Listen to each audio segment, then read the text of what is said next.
Hello everyone, I'm Jim, an application engineer with CAD Dimensions, and today's tech tip is on how to delete or create a local vault view.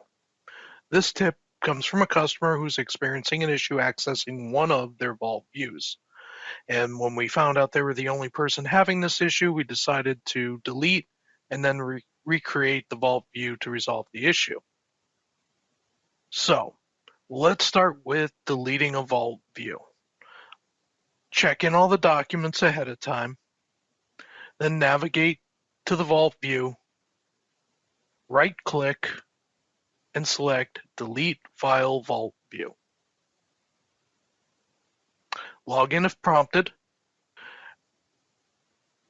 Then we're going to choose Delete Cached Files and Folders from the local hard disk.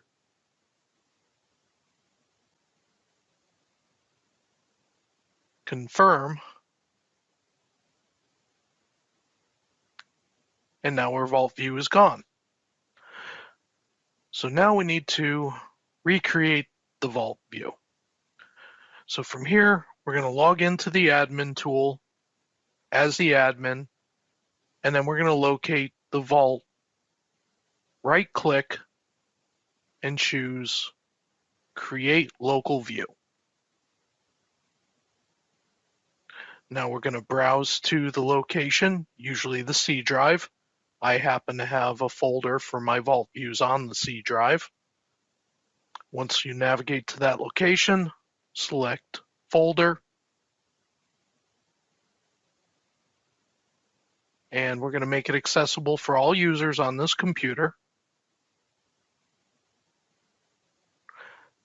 And if prompted, log in. Now we have access to our vault view again. As a bonus tip, I'm going to show you how to create a desktop shortcut to your vault view. To do this, simply right-click anywhere in an empty space on the desktop, click New, Shortcut. Then we're going to browse to the location of the view.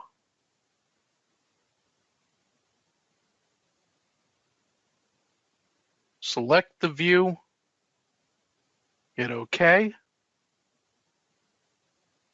next, and finish. And now you have a shortcut to your vault view. Thanks for watching and stay tuned for our next tip. Bye.